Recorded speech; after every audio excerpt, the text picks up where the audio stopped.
maputli sa atong pagtuo. Mao kana mga igsoon, isip kita mga mahal, uhaligi diyan sa atong panimalay. Nagkadalain-lain man kita o kasinabihan apan ang atong Ginoo nga atong ialagaran is usanan. Mga igsoon, kinahanglan nga ato gayong paghimuon ug unsa ang atong ikahimuon diha sa Ginoo. Kini binugahan mahalon tungod kay maghatag man kini o pagpadayag o himaya. Ang bulawan binilon sa apan dili siya makahimo sa pagpadayag, paghimaya diha kang Kristo. Kita sa atong pagtuo makahimo kita sa pagpadayag pinaagi sa atong pagtuo diha kang Kristo. Makahimo kita sa pag-worship, sa pag-practice tungod sa atong pagpadayag diha tungod kay putli na kita sama sa bulawan.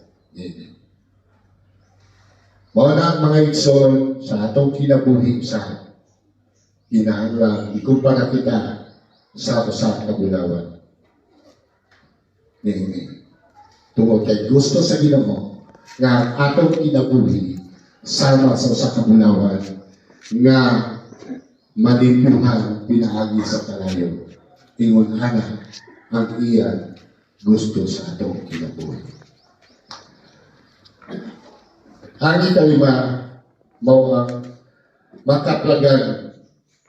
Makaplagan sa dihang uban kita ni Kristo sa kahangturan, makaplagan nato na ang atong mga pag-antos dili panahon. Diha nga Kristo nato kung ana-ana ta uban diha kaniya. Wala nga diyo'y mga pag-antos, wala nga diyo'y mga pagsulay nga moabot sa atong kinabuhi. Ingon ana mga igsoon, kung kita uban na diha ni Kristo, wala na yun. Puro na kalipay, puro na pagday diha kaniya. Ang ato lang siguroon, kinahanglan ang atong pagtuo diha kay Kristo sa atong kinabuhi. Kung diha sa atong mabasa sa Roma 8:18.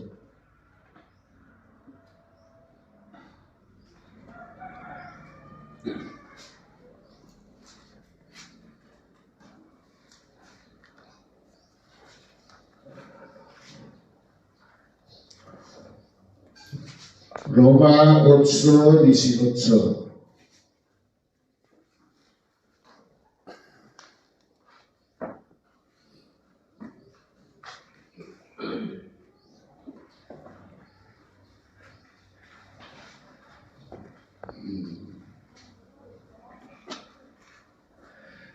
Giisip ko nga ang atong mga pagsakantos niining panahon na dili gayon ikatandi sa himaya ng padayag niya kanato. No? Ang atong mga pag-antos dili na yun nato. Nga niining mga pag-antos dili ikatandi sa himaya na ipadayag niya ni Kristo dito sa langit anak nato. Mga igsoon, kulihan ni Kristo, hamubo lamang ang tulong sa Ginoo nga akong ipahamit yan.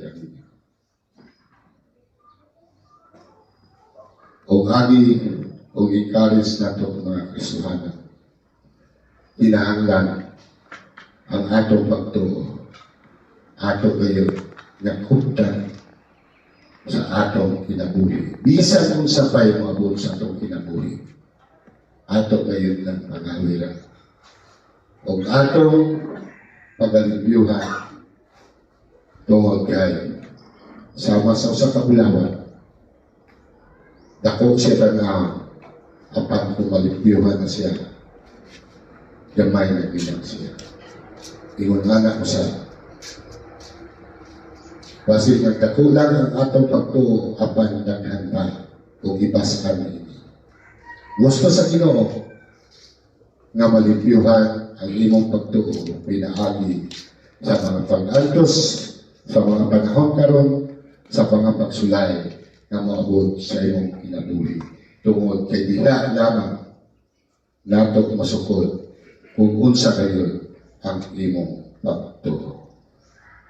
Pag-ampon kita.